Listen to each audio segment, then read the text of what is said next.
people don't recognise how much it is part of their daily activity now and how much it complements everything they do. And it shouldn't be seen as additional and a luxurious extra, but should be seen as critical to all education and training. And it does cover a broad spectrum from low fidelity simulation through to high fidelity simulation, and it involves all health professions and does help build up collaboration between the professions, which is something that is particularly important in all of the universities now who have multiple health disciplines as part of their portfolios. And we certainly do appreciate and thank Curtin for their contribution in providing the facility this evening to run this program, and they've certainly been very generous in all of their assistance. Simulation-based learning is innovative, but it does support the extension of clinical training for health students, but it also helps support the recruitment and the retention of competent health professionals. While it has become accepted as a core part of undergraduate and health practitioner education, there are still further opportunities to demonstrate its potential in addition to basic clinical training. It is being more and more used in assessment as the community wants their health professionals to show competency, not just knowledge, and it has been proven to be a very valuable method of assessment and developing competency. But we do need to build up the evidence base for simulation as it does and its role in clinical and educational techniques broadly, because it is complementary to clinical placements, and can increase the value of a clinical placement enormously by allowing the students to develop skills and attitudes and professional behaviour, as well as the basic core skills of their discipline. And it enables those to be developed and demonstrated to levels of, as we've said, of competency.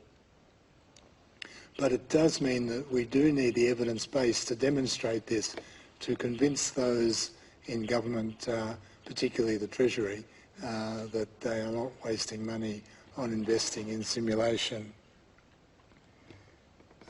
Consequently, that's why tonight is so very valuable, because we will be hearing from a broad range of speakers who will be able to showcase their contributions to this innovation and to give us examples of how we can expand clinical training opportunities. So we would also like to thank the WA Clinical Training Network, who have sponsored simulation through Carol's management and with Laura, and who have worked hard to bring this event together.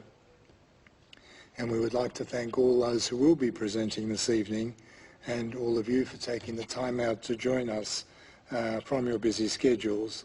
And we hope that you will take the opportunity to network with your colleagues who have similar interests and to develop the opportunities for further collaboration and discussion in the future.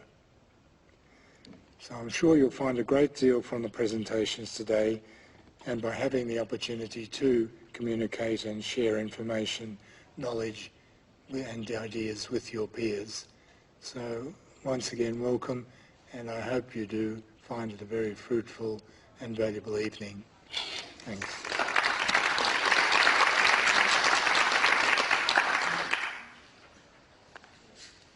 Thanks very much. Just a reminder to speakers that this slide means that the session is being recorded. It doesn't mean your time is up. I'll be timekeeping this evening, so you have 8 minutes with 3 minutes allowed for questions. So I hope you find time to put some questions together, because you don't want to hear my questions. I'd rather hear your questions, please.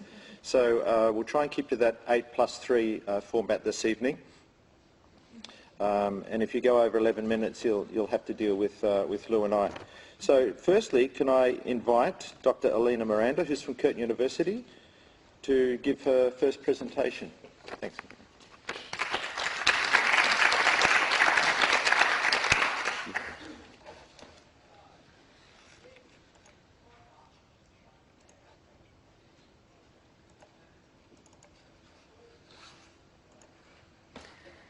Okay, thank you very much, Richard, and thank you very much to the organisers for giving me the opportunity, I guess, to present a new project, ideally developing authentic simulation to enhance the clinical and technical skills for diagnostic cytology students. You guys probably don't know what cytology actually does, but it's a small boutique component of anatomical pathology. Essentially, prior to myself coming here to Curtin, most of the students were taught cytology around a 10-headed microscope. Obviously, the limitations there was the fact that you were reduced the number of student size that you could get for the unit. Since then, we've developed a more didactic approach where we're actually looking at a digital microscope which projects the image, and the individual students are actually looking at the similar sort of scenario, which essentially helps their diagnostic morphological skills, as seen here. Most students, by the time they complete the course at Curtin, they can identify that this is a metastatic lung adenocarcinoma. So while we've addressed the morphological and diagnostic components, there's a new area of, that is required for our scientific staff, and that's the area of attending ROSE, or Rapid On-Site Evaluation.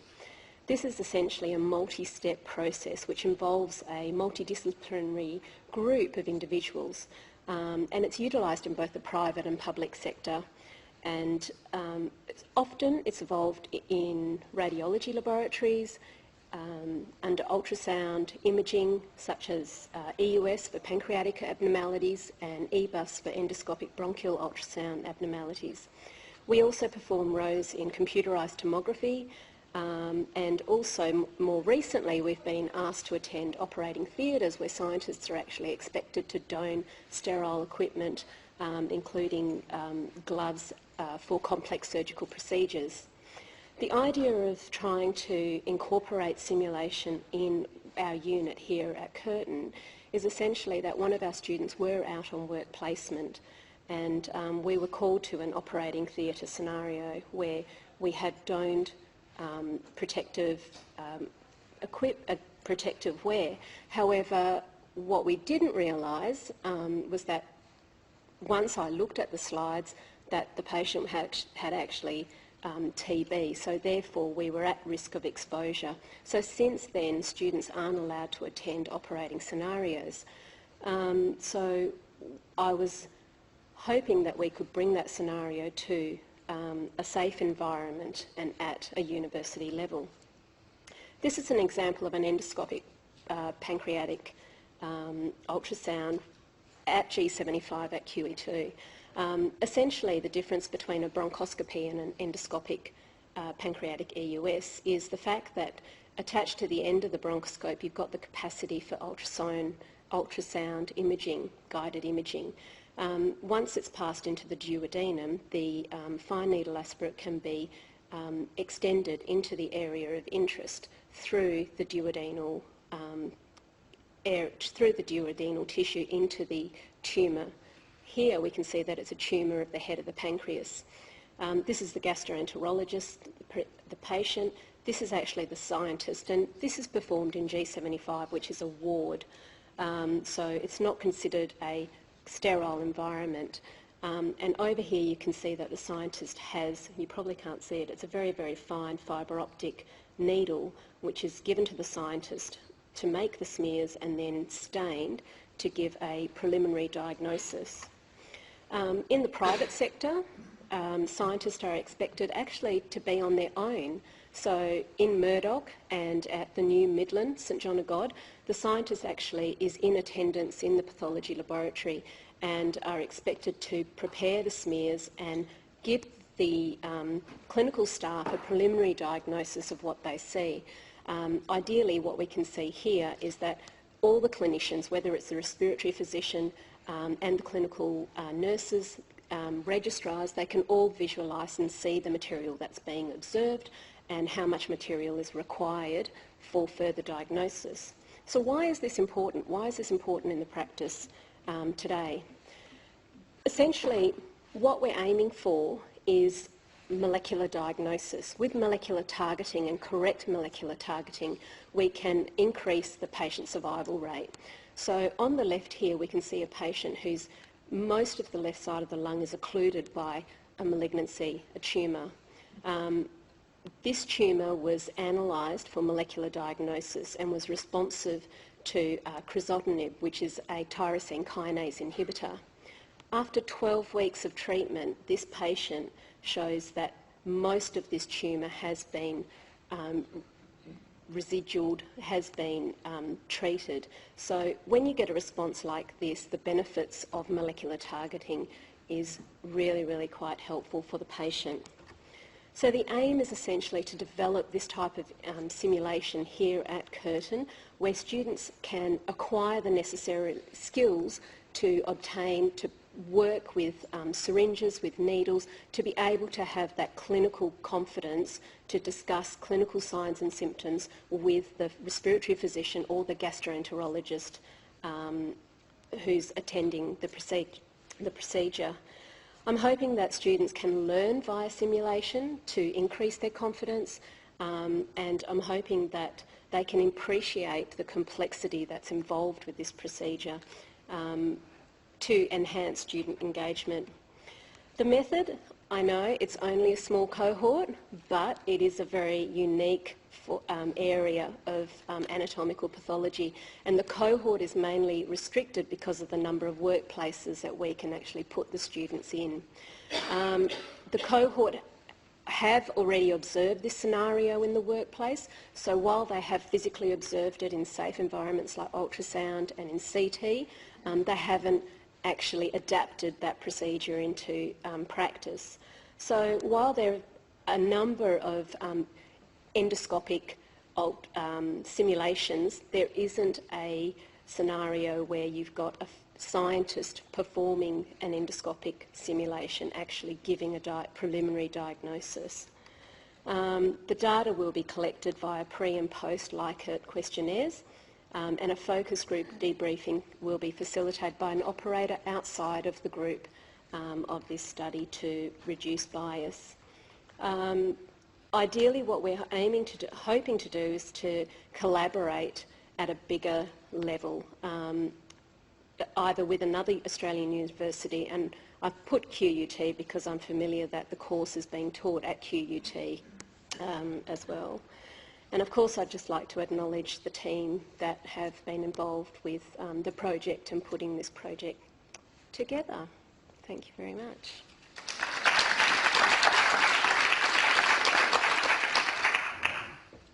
Thanks very much. Any questions from the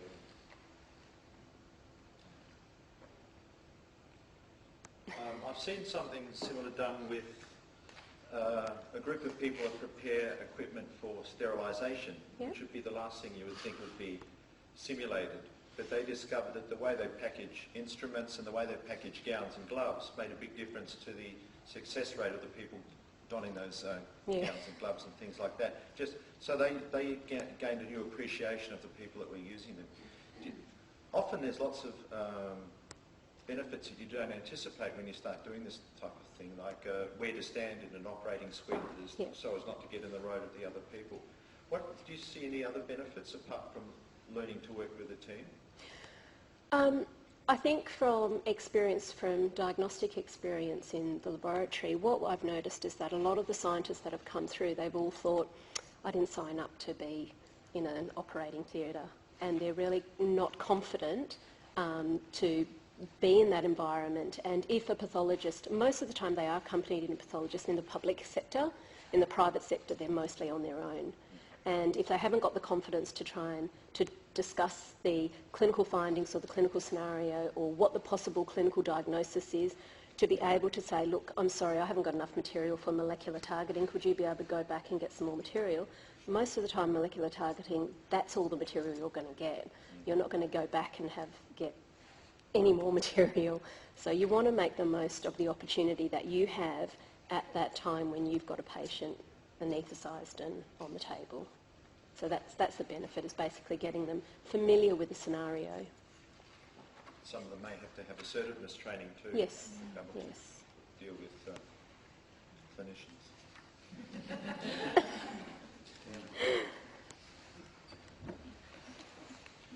Helena, thanks. Is there an opportunity for collaborative simulation so that the physician can learn endoscopy and clinical Absolutely, nursing, absolutely, and that's what we're hoping for. This actual simulation can incorporate our nursing team, it can incorporate hopefully our new medical school, but it's very early stages yet, so to have all 3 aspects, or possibly even 4 aspects, like a possible anaesthetist, respiratory physician, clinical nurse involved, they could all be part of the... But each contributes to Correct, the other. correct. Outcome to the other. Yes, that's right. Thanks Thank you very much. Thank you.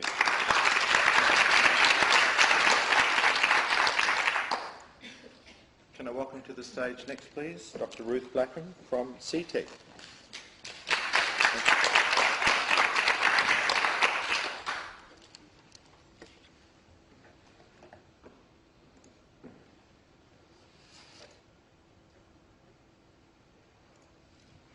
Thank you very much, Richard.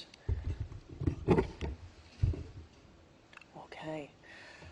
I'd like to thank Richard for the introduction, and Professor Landau. What you've mentioned in your introduction feeds quite nicely in what I'll be talking about tonight. The role of simulation in surgery hasn't been taken up as much as we would have liked, and there certainly is a role for not just imparting knowledge using simulation technology, but for assessment. And a prophetic comment by Ara Dazi 5 years ago at the President's Lecture for the College of Surgeons was that patients in future will not and should no longer tolerate being practiced upon. It's surprising that in the 5 years since there hasn't been as much uptake of simulation technology as we would have liked, but the future is bright. Simulation. So technical courses at the moment don't require any benchmark scores at completion. They are more certificates of having been there through the whole day rather than any level of proficiency or competency as a result of having attended the course. There is a huge role for this that has not been taken up in terms of new skills for the trainee or even for the surgeon that has been trained entirely in open procedures, moving to a laparoscopic approach, or for CPD requirements to ensure that those that are trained in a specific procedure that haven't done it for 5, 10 years or more is able to perform it in a competent manner. For those that are politically inclined, words like credentialing and revalidation come up, and there is absolutely a role for simulation in this field. No simulation talk is complete without the obligatory aviation slide, and this is it. What we've got are a bunch of very fresh-faced young pilots who have done their private pilot's licence. There is no way that in the aviation setting they'd be allowed to fly a 747. They need to convert to a commercial pilot's licence, do another 300 to 400 hours, and then be type rated for that specific aircraft, and only then would they be allowed in the cockpit of that plane. And yet still medicine is far, far behind. So this is a new idea. It's a paradigm shift in terms of moving from a completion certificate to a proficiency certificate. Proficiency-based progression as a term originated in Cork. And those are a few photos for those that have been there from the University College of Cork in their asset facility looking at simulation in education in training. Their modality is around a full life cycle curriculum development not just technical skills, but developing the quantitative metrics around each skill. As an example, what they've put together is a PBP program for a procedure called a Bankart procedure, an arthroscopic shoulder operation. They had 44 what they call residents, we will call registrars, that were randomly assigned to 3 groups. Group A being coursework only, Group B using the model simulator, or Group B proficiency-based progression with a simulator. A metrics group would deconstruct the operation using a video for steps and errors, and then binary scoring, yes, no, whether they completed a certain part of the procedure or they did not. Then this went to a modified Delphi panel. 27 surgeons assessed it for face and content validity. They found that in the proficiency-based trained group, they made 56% fewer objectively assessed errors, 41% less than Group B, and this group, Group C, had a 7.5-fold more likelihood of achieving the proficiency benchmark. So what are we talking about? The methodology used here may serve as a template for outcomes-based procedural skills training in general. We're talking about a paradigm where instead of just doing the course, you need to have each part of that skill that you're being taught deconstructed and assessed using the assessment rubric. You still have a didactic curriculum with simulated content, but you do need to have some validation before it can be brought through different courses, and that's what we're doing at CTEC now. The second step that's been taken by those in Cork is to use it in robotic surgery. So rather than repeat the missteps that were made by those stepping into laparoscopic surgery early on, they've created the fundamentals course using a similar methodology to ensure that there are proficiency benchmarks that are met before a surgeon is allowed to use the robot. So how are we introducing it? This is an early approach. We're only at the start of this process. The very start is task analysis and deconstruction. We're doing this on 2 sets of courses at the moment, the Foundations of Minimal Access Surgery and the Intermediate Laparoscopic Skills Workshop. What this involves is videotaping a complete procedure. So far we've looked at appendicectomies, enteroenterostomies, and the setup of the lap stack itself.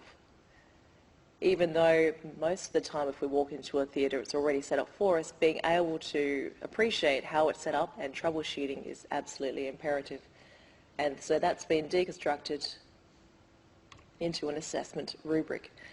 The performance metrics have been deconstructed with a metrics group, 3 surgeons with a medical student who is running this part of the project, who've created it and established binary scoring. Thank you, Chair. They've specified procedural errors and sentinel errors leading to critical errors. If they make a critical error, then they cannot proceed to the next part.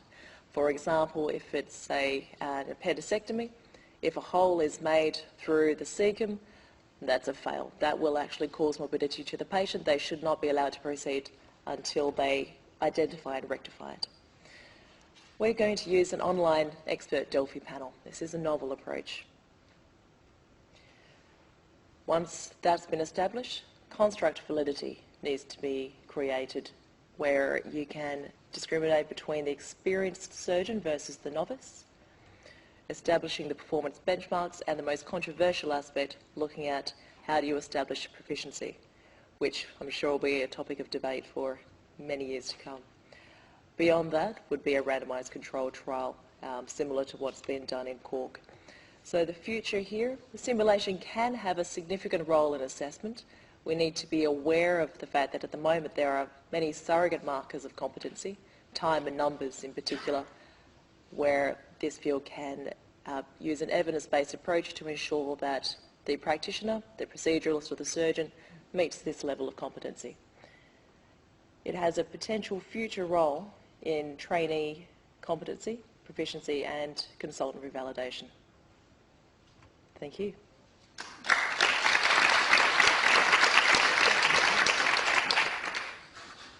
much, Ruth. Any questions, please? Ruth, you've demonstrated very well how this can be used to develop manual skills by surgeons, but the perception is that surgeons never learn some skills, in particularly professional behavioural skills like communication and teamwork. Are you able to include those in your training? It can absolutely be stimulated, and communication, collaboration, teamwork, judgment are all 4 of the 9 core competencies of the College of Surgeons. It has been shown to be eminently reproducible in the simulation environment, and it would almost be easier to create an assessment rubric, a metric, to establish whether each part of the, say, communication role has been performed by the person being assessed. And yeah, there would absolutely be a role for that.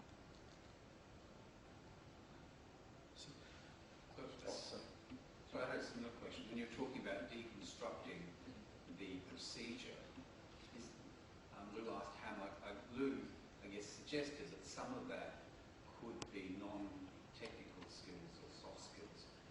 Would you routinely include non-technical skills as part of the deconstruction? Because if you've got sentinel events which are critical failures, then I guess that potentially raises the possibility that every procedural activity should have some non-technical skill component to it. That would be an extension of what we're doing at the moment, and I guess it feeds into what's been done, say, in the medical school type setting, where they're not just assessing a procedure, but did they walk in, introduce themselves to the patient, make eye contact, shake hands? Did they wash their hands before going ahead and doing the procedure? There is absolutely a role for including the non-technical skills alongside the assessment rubric. But would that, I guess, be routinely accepted as being a routine component of the deconstruction? Well, it's a new and exciting field. It hasn't been done, so it remains to be seen whether it will be accepted by the greater surgical field at large. We've only just started to introduce it into 2 courses, and there's so many more. I think we run 260 courses per year. There is a huge scope for introducing it into the current curricula. I was just going to add on about the non-technical skills, I'm afraid.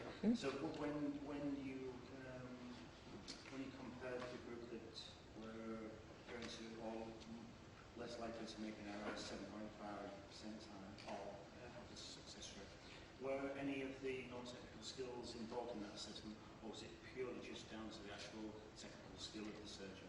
Yeah, this is purely based upon an assessment rubric of the procedure itself. The reason being, so far, it's when a person does, say, a course in laparoscopic right hemicolectomies, it's seen as more of an exposure to the task. But unfortunately, that certificate is taken as a certificate of proficiency by some jurisdictions. So if we can at least convert that to a certificate of proficiency and say, yes, they have been able to perform this procedure in a simulated setting, then it would carry a lot more weight. In terms of extending it to the non-technical skills, I think that's certainly an area for research in future. Thanks very much, Ruth.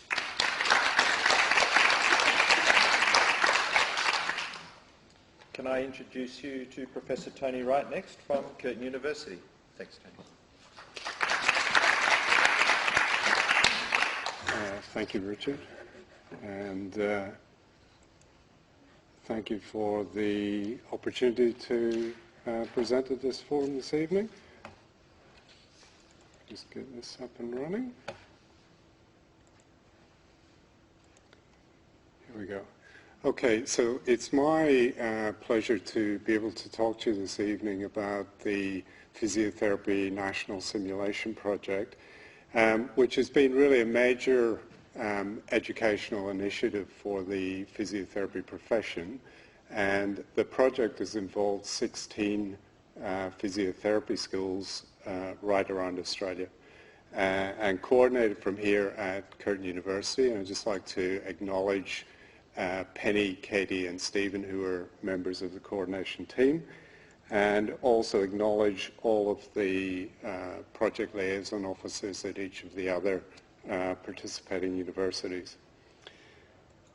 Now, the National Simulation Project, it really grew out of an earlier project, which we usually refer to as the SPARK project. And this was an ARC-funded randomized controlled trial that was carried out by 6 of the universities, looking at the use of simulation as a component of clinical education, a component of clinical placement. And in the intervention arm of the study, what we did was to replace 25% of clinical placement time with simulation activities, and that group were compared to a control group who had a standardized traditional clinical placement. And what we were able to show out of that trial is that the students who had undergone a period of simulation as part of their clinical placement were able to demonstrate equivalent clinical competency to the students who had undergone the traditional clinical placement. And indeed, in some areas, particularly cardiopulmonary physiotherapy, the students actually demonstrated improved or enhanced clinical competence. But what we also learned from that project was that there were a lot of other very valuable, as Lou was saying, a lot of other very valuable things that could be gained from the simulation experience for the students. In particular, in terms of building student confidence, but also in the fact that really we could develop something that was very much focused on student learning and really assist students in the learning process and getting through that transition from the sort of preclinical university education into the clinical setting. And when we're looking at simulation in physiotherapy, what we've really focused on is high-fidelity immersive simulation using professional actors to role-play as simulated patients and really engaging the students in all aspects of patient management, assessment, treatment, the whole gamut and range of activities. And I guess in 2013 we were very fortunate through an expanded consortium of university schools to receive a significant amount of funding from Health Workforce Australia to really build on that previous SPARK project to really implement simulation into all of our clinical education programs. And so this project was not so much a research project, but very much an implementation project. And what we were doing was looking at putting in place the facilities, the equipment, the resources necessary to implement simulation across all of the physiotherapy programs. And in addition to that, it was really about building up the knowledge and skills of educators to be able to implement simulation across all of the different courses. And prior to this, really, there'd only been about 3 of the physiotherapy schools that had regularly included simulation within their programs. Now, of course, we did undertake a sort of evaluation of the project, and we'll talk through some of those results. We did try to standardize as many things about the project as we could, even though it wasn't sort of strictly speaking research. Simulation was really based on 5-day modules of simulation training in which the students worked exclusively with role-play actors and also using SimMan mannequins. We tried to create high-fidelity settings, both ward settings and also outpatient and sort of clinic settings, rehab clinic settings. All of the universities selected scenarios from an agreed group of scenarios that have been established nationally and were really designed to meet the pre-registration competencies. We had 1-to-4 supervision, and the idea was that each student would interact with at least 8 cases in the course of that week. And we also tried to utilize sort of standardized learning strategies, time in, time out, debrief, and so on. Now, in order to implement this, obviously all of the programs are a little bit different, so there had to be some elements of flexibility. Universities could decide how many students were actually participating in the simulation and what areas of practice simulation was carried out in, whether it be musculoskeletal physiotherapy, cardiopulmonary, neurological, for example. We also had a few different timing models, so the simulation could occur right at the start of the placement as sort of the first 5 days of a 5-week placement. It could be interspersed through the placement. And we also had a model where students undertook a placement that was entirely simulation. So they spent 3 weeks circulating, first of all, in cardiopulmonary, musculoskeletal, and neurological, and then sort of moving through all of those areas. We evaluated the project using a series of questionnaires, particularly looking at student confidence, but also assessing their competence. And we undertook a range of focus group evaluations as well, with many different participants. So just to give you some idea of the sort of magnitude of the project, 16 universities, 25 different sites. We had almost 1,800 students involved, literally hundreds of staff and actors, and we did 13,000 plus days of simulation as part of this project. And most of the students completed questionnaires. We ended up with 15,000 questionnaires, so a very, very large amount of data. Coming out of the study, clear things that we found: students and supervisors saw simulation as highly valuable for their learning. And this was even though some of them came into the project fairly skeptical about simulation. It was seen as very useful for that transition between the preclinical setting and the clinical setting. There was a significant improvement in student confidence right across the various areas of practice as a result of this 5 days of simulation experience. And that was something that came through also very strongly in the qualitative evaluations. There was an improvement in student competence, particularly in terms of their professional skills and the communication skills, which a couple of people have referred to. So certainly significant improvements there. From the focus groups, students found this a very challenging experience, but they also found it a very rewarding experience. And one of the things that they found it particularly rewarding was getting that feedback from the actors about the patient side of the whole interaction and experience. And that they found that particularly beneficial. So lots of things that we found. Certainly it improves confidence and competence. It works well across all of the practice areas in physiotherapy. It's been a great opportunity for collaboration between universities and with clinical facilities. It's been a major learning opportunity for our profession, but we've gained a lot from that process. And one of the things is that not all of the physiotherapy schools, including the ones who did not participate in this project, now use simulation as part of their programs. Okay, thank you.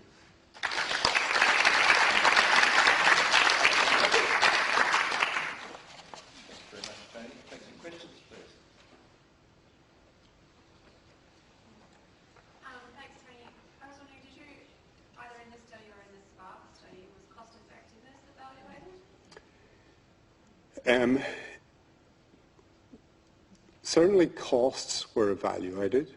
Whether it's sort of cost effectiveness, I guess, is something that's probably in the eye of the beholder.